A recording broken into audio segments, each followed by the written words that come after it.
Ryan Reynolds here from Mint Mobile with a message for everyone paying big wireless way too much. Please, for the love of everything good in this world, stop. With Mint, you can get premium wireless for just $15 a month. Of course, if you enjoy overpaying, no judgments, but that's weird. Okay, one judgment. Anyway, give it a try at mintmobile.com/switch. Upfront payment of $45 for 3-month plan, equivalent to $15 per month required. Intro rate first 3 months only, then full price plan options available. Taxes and fees extra. See full terms at mintmobile.com. ChatGPT Plus is free for college students through May. Here's the thing. You've got a lot to do between now and then. Studying for finals, writing papers, trying to keep your life on track. And ChatGPT can help with all of it. It can quiz you for your econ exam, make a study guide from your French notes, plan out your meals and study breaks. It can get really specific on how you like to learn. It can even help you come up with ways to stop procrastinating. So from now until summer break, take advantage of all the ways ChatGPT can make your life easier. Restrictions apply. Military murder is an independent project and is not endorsed by the Department of Defense or any military component. The views expressed are those of the host. The content of this podcast is not meant to be legal or medical advice.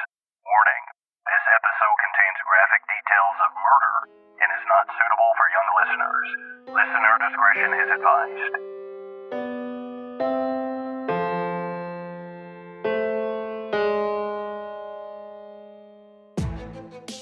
Welcome back, True Crime Army. I am your host, Margot, and this is Military Murder, a show where I tell you about crimes committed by military members and veterans, and sometimes their spouses. But don't worry, you don't have to know anything about the military to listen, I promise. You just have to be a true crime enthusiast, and if that's you, welcome home. Today, I have something a little different for all of you. This is a segment called Tales from the Trenches. In essence, these are listener stories written by you and told by me. These are stories about crazy events in listeners' lives or stories that they've been told. If you happen to have a story you'd like me to share, you can remain anonymous if you so choose. There is a link in the show notes for you to tell me all about your story. Today, we have an eclectic mix of stories, not all of them involving murder. Some actually might make you even nervously laugh out loud. The very last story is very, very difficult to listen to, so I will give another warning before I tell you that one. And with that, let's dig into these tales from the trenches. Our first story today comes from a patron. It says, "Hi, Mama Margot. I've been listening to your podcast on Apple Podcasts and finally joined your Patreon a few months ago. I wanted to share a short snippet of a story from my point of view of a military brat. When I was 6 years old, my parents were stationed on the George Washington based out of Norfolk, Virginia. We went to a party at one of their friends' houses like we normally did. During the party, one of the friends, his nickname is O'Shea, got into an argument with his live-in girlfriend. All of the kids were sent outside because it was, quote, safer. However, after about 10 minutes, the argument turned into a fight between O'Shea and Jax, which is short for Jackson, as Jax was trying to keep O'Shea from hitting his girlfriend. The girlfriend came outside and got in their car, but O'Shea decided to block her from leaving the driveway. His girlfriend said that she would run him over and laugh about it. O'Shea started yelling at her to try. So she did. However, O'Shea managed to lift the front end of her car clean off the ground as the tires were spinning. From the point of view of a 6-year-old, it was super cool. Listening to how some stories like this end, it was horrifying. Anyway, after she jumped out of the car, he put it down and passed out. EMS was called and O'Shea was taken to the hospital. I heard the story again from my parents not too long ago, and I found out that O'Shea was on steroids at the time and was abusive, and so was his girlfriend. O'Shea had some issues with his heart and eventually got out after a few years.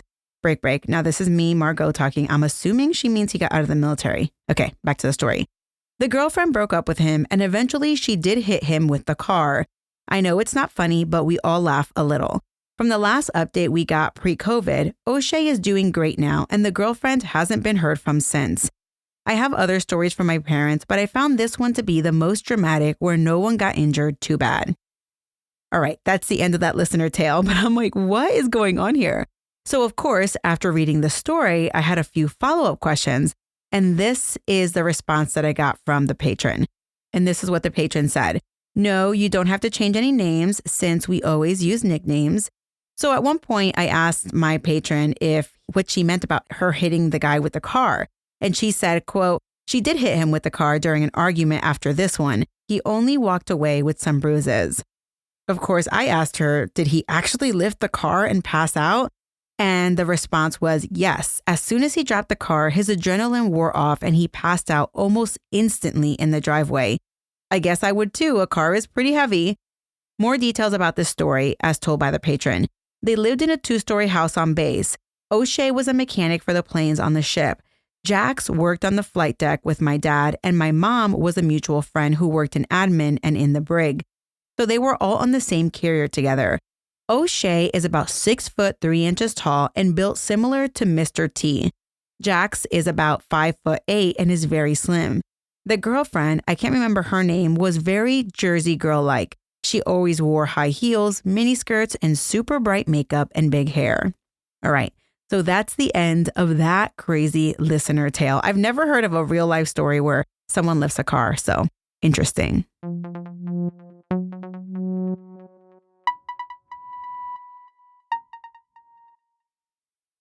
All right. This next story is from listener Tiffany. I grew up in a small town in Idaho, about 30 minutes west of Boise. My first real boyfriend was named Nicholas Vandenberg. He moved to my town with his siblings and were in the foster care system. We attended school together from about 2001 through 2004. We began dating our freshman year, high school dating, where you never really see one another outside of school and occasionally would talk to one another on the phone. Nick ended up moving back to another town with his mom and siblings towards the end of 2004. Because neither of us had a car or even knew how to drive, well, things ended there. I did not hear from him for a few years until social media became a thing. We became friends on Facebook and began talking again. He said he joined the Marines and was married, had some kids, and living in Southern California. I was so happy for him to see that his life had turned around and that he was happy. Jump to summer of 2014. I hadn't heard from him for about 3 years. He said he had disabled his social media accounts and was now back in Idaho. We chatted a while and he said he was going through a divorce and he was now serving in the Guard out of Mountain Home. We ended up talking a little here and there and ended up getting together one evening. We talked about high school and how things in life had changed so much since being kids. Things you do when you see old flames. The evening ended and we parted ways. Cue summer of 2017. We had stayed in touch via Facebook for a while, commenting on photos and liking statuses. October, it had been in the news that a young man from Oregon had gone missing passing through Idaho back in June. The Owyhee County Sheriff's Department posted on Facebook about 2 hunters finding a dead body out in the desert and for anyone with information to reach out to them. Nick had commented on this Facebook post stating something along the lines of, quote, if I had killed someone out there, I would not be dumb enough to leave the body where it could be found, end quote. Again, this is not an exact quote since the Facebook comments have since been taken down. Nick commented a few more times and joked about the situation. A few weeks later, I see in the news that Nick and 2 others had been arrested for the murder of Hunter Tash Smith, the young man from Oregon that had been hitchhiking to Nebraska. I sent screenshots of the news to my best friend who was also close with Nick when we were in high school.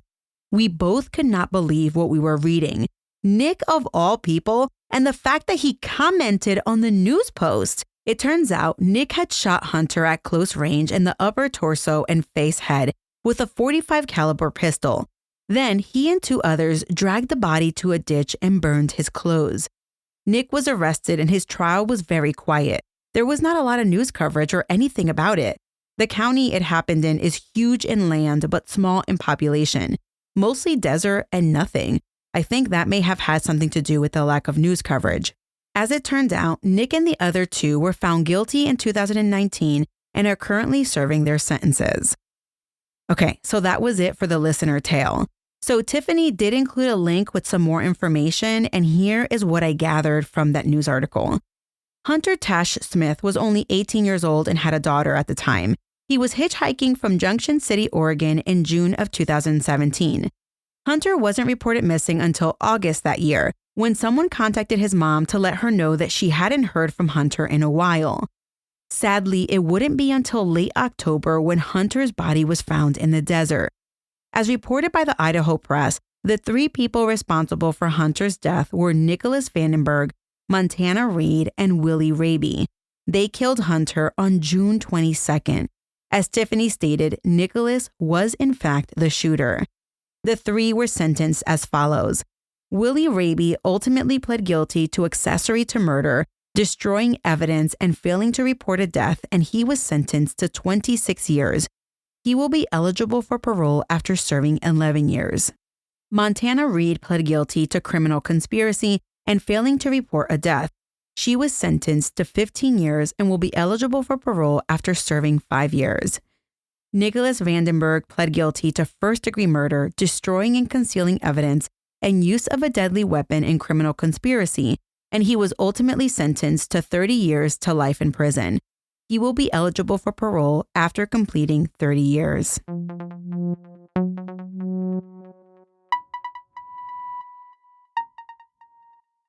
My favorite thing about Shipt since I signed up for Target Circle 360? No price markups when I order same-day delivery from tons of local stores. Only a handful of alcohol retailers and items don't count. I won't lie, I've had too much fun being like, markups on groceries? Not in my fridge. Markups on pet food? Not for my DOG. Markups on tools, electronics, home goods, meds? Not in my house. Anyway, it's awesome. Order now at shipt.com/360. Terms apply. Hello, Nigel here. As an owl, I love to be awake all night, but allergy sufferers like you probably don't feel the same. So take Zysol at night to relieve allergies while you sleep. Then wake up fully refreshed for a more productive day. Zysol works fast and offers 24-hour continuous relief from sneezing, runny nose, itchy watery eyes, and itchy nose and throat, so you can enjoy doing the things you love all day long. Be wise all. Take Zysol at night. Use as directed. Starts working in 45 minutes. This next story is from a listener named Pat. This story begins when my husband received orders for Fort Riley, Kansas. In 1995, Waco happened, and the investigation into the Oklahoma bombing was full force. I mention this because I am originally from Lawton, Oklahoma, about 70 miles from Oklahoma City, and the Murrah Building is where I did my MEPS to enter the Army Reserves. While my husband was in processing, we were driving around and noticed a house with yellow tape. We didn't think twice about it. 6 months later, we were moving on post. Now, this is where things get interesting. We had only been married for 3 years, and it was rocky from the start. We argued and fought constantly. One day, he decided to go grocery shopping, and he was gone for 5 hours. He came home with one bag, put the groceries up, and told me he wanted a divorce. We argued, screaming, all the while my children were crying. I threw a punch and he blocked it, and he dislocated my shoulder. He snatched the phone from my daughter. At this time, she was 5 or 6, and then he left. We had another phone in the house, so my daughter called 911 and I called a friend. Later, on a separate date, once things had settled with my husband and I ran into the CID agent, who I thought was just an MP, at work. I gave him and his family a free meal. Later, he would ask to speak to me privately. The CID agent began asking me questions. The first question, do you know about that house? My response, no. Why? His second question, so you know nothing? My response, no. So the CID agent began to tell me about an incident that happened in the house where I was living about a year or two prior. A woman was found dead by her 16-year-old daughter. The husband, it appears, in a rage, slit his wife's throat and gutted her like a pig. He proceeded to try and clean it up, grab his son, and go to bed. But the daughter called the police after finding her mother's body. The CID agent then proceeded to tell me that when they responded to that crime scene, there was so much blood that they had to wear biohazard suits to go inside. So that was all I heard about that from the CID agent. But around the same time, my male neighbor came by to see how I was doing. A couple of days later, his wife came by. And it was the wife who proceeded to tell me the same story as the CID agent. When the police arrived to my house when my husband and I got into it, our neighbors thought they were living through this nightmare that they had experienced a few years earlier. My female neighbor told me that she didn't get any sleep until she saw me walk into the house the next day. So now I heard the story about the murder in my house from 2 separate people. First, the CID agent, and then second, my neighbor. And then when I walked in to see my hairdresser and I was wearing an arm sling because remember, my husband had dislocated my shoulder, my hairdresser told me the story yet again, but this time with a little more background. So it turns out that the husband at the house was a habitual cheater and had gotten a woman in Junction City pregnant. At the time, the wife found out and the husband went to NTC for 60 days. While he is there, the wife decides to cheat on husband. Word gets back to husband, and that's when everything went south. At some point, it appeared that the couple was going to work it out, but then the wife decided to leave. And it was on the day that the wife was going to leave for good, as the wife got to the front door, that the husband snuck up behind her and fatally attacked her. The listener continues, "This story has haunted me, and after a bomb threat at the 6th Street McDonald's, the Oklahoma City bombing, and other incidents, I got my kids and I moved into a trailer in Junction City. And he, the husband, remains in the house." Now, that was the end of the listener story. And when I read that, I was left with so many questions. Primarily, was my listener in a safe situation now? Of course, I reached out to her, and I do have an update for everyone. Our listener did divorce her abusive husband back in 2003. He ended up remarrying and is still married to that woman today. Before the divorce, her abusive husband told our listener that she would never make it without him. Well, our listener did make it, and she's happy to report that without him, she purchased a house, she bought a new car, and she bought herself a kick-ass Harley Davidson. So I guess she did make it without him. As for that bomb threat at the 6th Street McDonald's in Junction City, our listener mentioned it because she was working there when the bomb threat came in. The caller said the bomb was in the basement and then hung up. They immediately called 911, and within 5 minutes, a few federal agencies, including the FBI, showed up and cleared out about a 3-block radius. Turns out that they were making a big deal about this particular bomb threat because Timothy McVeigh and Terry Nichols had allegedly had breakfast at this exact McDonald's before driving to Oklahoma to bomb the federal building.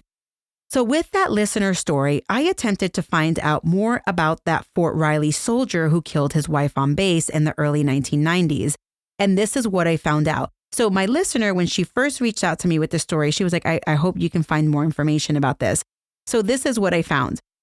On September 6, 1995, the Manhattan Mercury reported the following story, quote, "A Fort Riley soldier faces murder charges after his 32-year-old wife was found dead in the couple's Warner Heights home on post early Monday afternoon. Karen Boyd received multiple stab wounds and her throat had been cut. Staff Sergeant Dennis Boyd, 33, is in protective custody at Irwin Army Community Hospital. He is in stable condition and is being treated for apparent self-inflicted stab wounds. He is awaiting court-martial proceedings," end quote. I further read in the Courier-Journal that it was the 12-year-old daughter who found the mother. The couple also had a toddler son at the time of the murder. I, of course, tried to find an update in old newspaper archives and by searching the Army Court of Criminal Appeals about this case, but I couldn't find anything. I did, however, check the Bureau of Prisons website and found a few Dennis Boyds listed. The only 62-year-old that I found listed was released in 2008. And while I was searching that case, I did find 2 more Fort Riley cases that jumped out at me from the 94-95 era. In 1994, during a barbecue, a dispute broke out and 22-year-old Private First Class Eddie Patterson opened fire, killing a man and a woman. Less than a year later, a soldier who was upset with his supervisor purchased a 12-gauge shotgun and then immediately went to base, opened fire in the Custer Hill Barracks. He ultimately killed Private James Evans and injured another soldier. The gunman then turned the weapon on himself.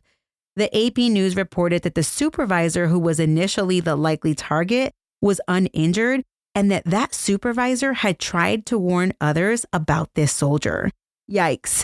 Listen, y'all, I went down a rabbit hole looking up the tragic death of Karen Boyd and things that are happening at Fort Riley. So anyway, thank you so much to my listener for sharing her personal survival story.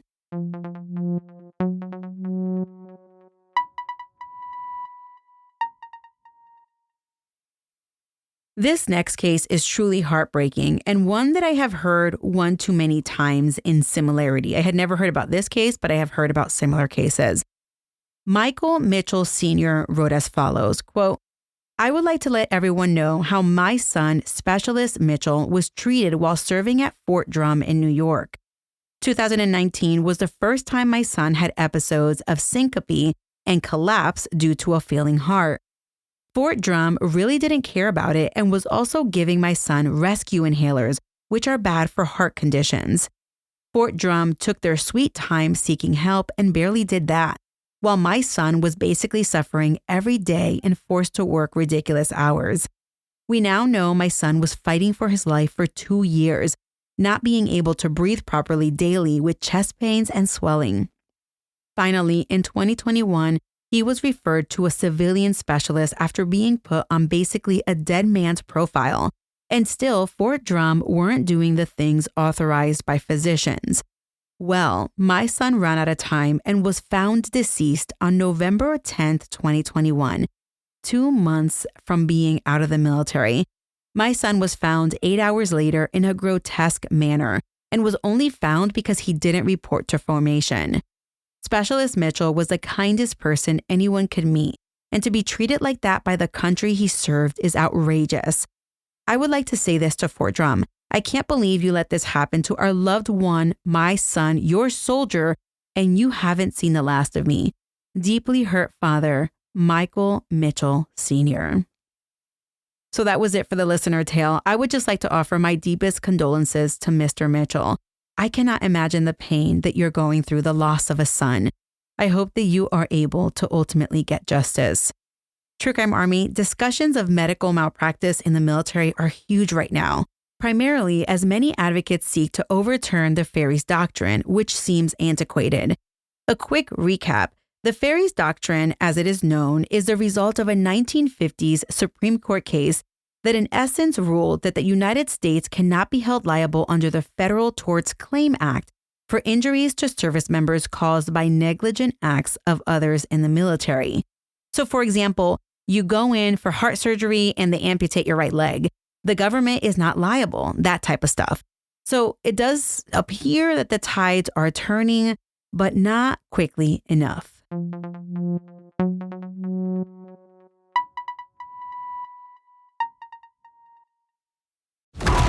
Impact confirmed. The Slayer has been activated.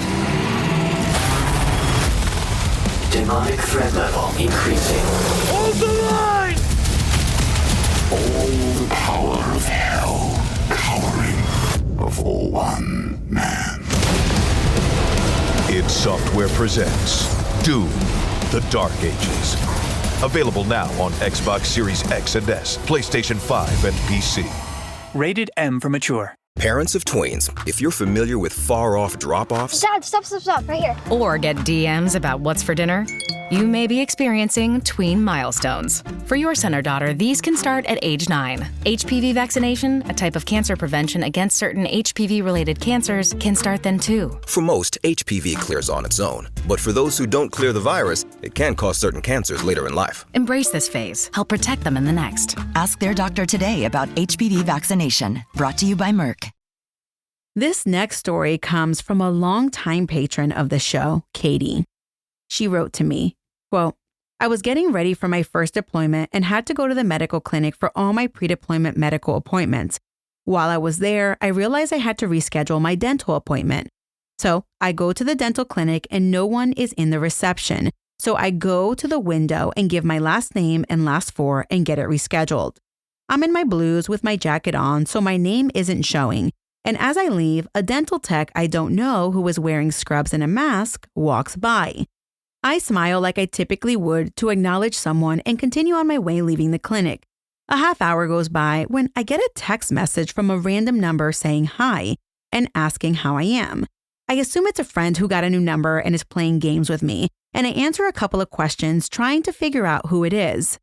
Then, this person asks me about a place I worked at when I first got to base, which I hadn't worked at that building for about a year. The person then proceeded to ask me questions about my dating preferences. I immediately realized this person doesn't know me. So I asked if they were in my squadron playing a joke on me. The person said no, he worked at the clinic. This freaked me out because I had not given my phone number while at the clinic, even when I went to my appointment or rescheduled. So it was clear to me that someone went into my medical records to get my contact information. Now, it should be noted that at the time I was stationed at a remote base, and it was really creepy, let alone having someone who felt like a stalker texting me. I talked to a friend at the clinic and spoke to leadership and found out that this person went into my medical record for no reason other than I smiled at him. He then got my phone number from my record and texted me within 30 minutes. This incident was a bit disconcerting. I was single, I lived on my own in a remote location, and he had been able to see my address. And to top it off, I had no idea what this person looked like. Well, let me just tell you this. For his actions, this person received an Article 15, aka non-judicial punishment. And at a minimum, I at least got to see a picture of the perpetrator. So at least I knew what he looked like if he ever came around. P.S. Don't tell women to smile. Yikes, that was it. Wow. So that was a tale from one of the patrons. And listen, when I read that, to be honest with you, I never really felt weird about how many people have access to my personal information on base until I was researching Colonel Russell Williams, the Canadian commander who went on to kill 2 women. I covered that case in episode 2. So remember, in one of the murders that he committed, he found that airman's address by going into her file after she served on one of his flights. He found out that she lived alone, and then he crawled into her basement and killed her. So these stories, my listener story, Katie, it seems like, oh, he probably wasn't going to do anything. He was probably just trying to mac on her. But no, these stories are freaking scary. Here is a PSA for everyone. If you're going to be home alone because your roommate is TDY or your spouse is deployed, please don't post that all over social media. Honestly, no one needs to know that you're home alone ever. It's a scary world out there.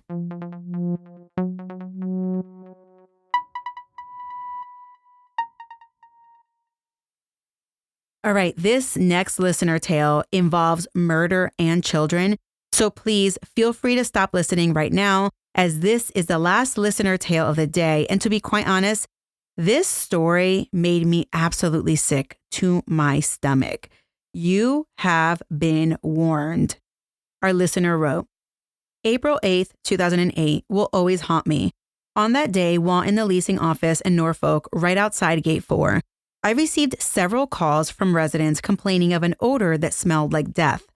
Since it's not uncommon to have bird nests or squirrels trapped in the chimney, these calls were quite routine. But when one of the residents went on to say that she heard a baby crying nonstop, but none of her neighbors had a baby, the resident said she thought her apartment was haunted. Something in my gut, though, told me this wasn't right. Within an hour, myself and the maintenance supervisor set out to the 3 townhomes affected by this foul odor. When we greeted the resident at the door, instantly I knew my gut was right. Something was terribly wrong. Even my maintenance supervisor knew this odor was no dead animal.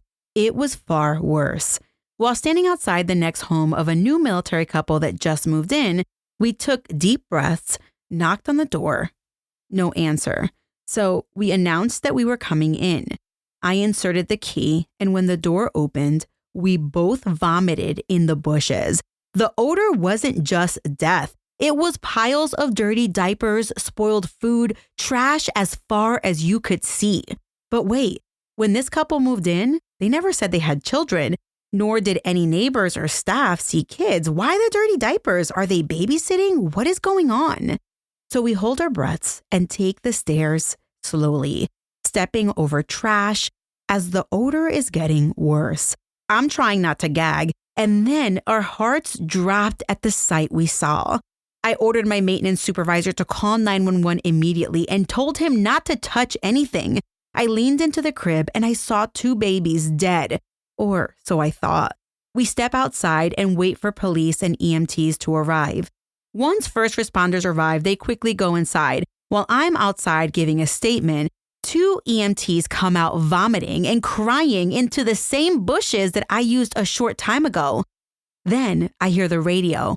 one is alive, but barely. My heart skipped a beat with hope, but then residents came out to see what was going on. 2 EMTs came out of the house, one cradling a baby wrapped up in a blanket close to his chest with tears in his eyes. Another EMT was carrying a baby not wrapped up, but the baby had a mask on its tiny face and an IV in its arm. The ambulance rushed away. By then, detectives arrived on scene and took over the leasing office to conduct interviews. All right, so that was the extent of the listener tale, and the listener wanted me to tell the story. This story is too much to tell in a regular episode, so I did some researching, of course. And this is what I found reported in the Virginian Pilot. Corey Bryant was an active duty sailor. His wife was Heaven Smith. The pair had 10-month-old twin daughters. This tragic story took place in 2008. Every day that Corey and his wife Heaven went to work, instead of taking those sweet girls to a babysitter, instead they would leave their 2 little girls strapped into their infant seats alone at home. But the couple didn't just leave the babies alone to go to work. They would leave them alone to go out to eat, to catch a movie at the movie theater. And sadly, if those little babies didn't already have a tragic life, when their parents were home, the father would give the little tiny babies cold medicine to get them to sleep more quickly. The baby girls' names were Miracle and Heaven. It was reported by the Virginian Pilot that from the time the girls were 5 months old, which was about mid-November 2007 until April of 2008, the girls didn't have a babysitter. Little baby Miracle died on April 8th, 2008 from starvation and neglect. And baby Heaven, who also suffered from starvation and neglect, remained in the hospital for months. But baby Heaven did survive. The mom, whose name was also Heaven, ended up pleading guilty to various charges. The so-called mother testified against her husband and said that when she found out she was pregnant, she considered an abortion. After the girls were born, she suffered from severe depression. Also, she heard voices, she stopped eating, and she considered suicide. At one point, she turned to her husband and told him she wanted to give up the girls for adoption, but he told her no. 1, what would their families think? And 2, the Navy pays more for dependents. Heaven testified that the husband didn't care much for his kids. He was always either at work or working on his car outside, leaving the babies unattended. In January of 2008, that's when Heaven said she kind of stopped caring. She would put the girls in their infant seats with formula bottles propping up the bottles instead of holding them for the babies. She only fed the babies twice a day and only changed their diapers twice a day. On the rare occasions that the couple took the baby girls out of the house, they were covered in rashes, and the husband would tell the wife to cover up the girls so people couldn't see those rashes. And then, in March, the husband went on a 3-week TDY, leaving Heaven alone with the babies. At one point, when one of the babies was struggling to breathe, the wife told the husband over the phone. He told her to give the baby some water and to take her to the hospital. The mom was scared because of the sores on the babies, but he said that he would take care of it. When authorities arrived at the house, Miracle, the baby that subsequently passed, was unconscious and barely breathing. She had cockroach bites on her face and a rash all over her body. The infant seat sat next to a pile of 200 soiled diapers. At the time of her death, Miracle weighed a whopping 9 pounds. Her sister, who survived, weighed 7 pounds at 10 months old. It is reported that the baby that survived had radar eyes, which basically means that the baby was so scared when anyone came near her because she was so accustomed to being alone. And in fact, baby Heaven didn't even cry anymore. 1, because she was so weak, and 2, because it is reported that, quote, babies eventually stop crying when it routinely brings no response, end quote. It should be noted that when police initially asked the mom what happened, she told them that the babies had been with a babysitter for 3 weeks. The couple then gave the police a bogus number for a made-up babysitter named Michelle Vaughn. The police never found said babysitter because she didn't exist. And of course, the examination of the house proved that both of these parents were straight up liars. Of course, the mother's defense tried to argue that she was a mother who was severely mentally ill. But the prosecutors countered with the fact that she managed to somehow go to work every day. She somehow managed to feed herself every day. Yet she neglected those poor little helpless babies. You guys, this story is very tragic. I'm going to end by saying that ultimately, the mother, Heaven, was sentenced to 17 years for neglect and second-degree murder. The father, Corey, was sentenced to 15 years. The judge who oversaw this case, Circuit Judge Gerald C. Jones, said that this was the most extreme case of child abuse he saw in his 30 years in the legal system. True Crime Army, when I tell you that I bawled my eyes out while reading a few articles on Baby Miracle and Baby Heaven's case, I am not lying. I absolutely do not like covering kid cases, let alone baby cases, because it breaks my heart. But I wanted to share this story because it was a listener tale from, you can say, kind of like a first responder, the first person who found those two baby girls. And to that listener, I just want to say thank you for sharing your story.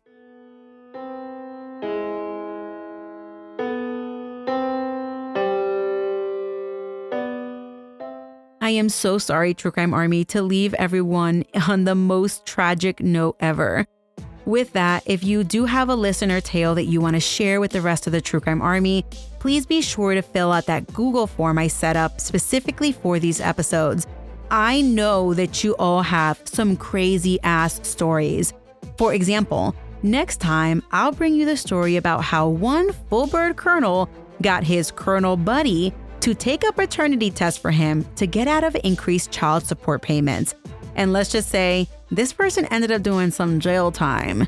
All right, everyone. Of course, I am hoping to get more stories from all of you for next time. Until then, however, keep telling your friends to check out Military Murder Podcast. And listen, if you haven't already left 5 stars, please do so on Apple Podcasts, on Spotify, or wherever you listen to the show. Military Murder is a Mama Margot production. Executive producers for this episode are Jen, Tina, Alicia, Falcon 13, Bob, and Nicole. The music was created by Ty Apps. Until next time, remember, you never really know what someone is capable of, so remain vigilant always. You have a fabulous week, and I'll keep waiting for more Tales from the Trenches stories from all of you, my lovely listeners. Bye.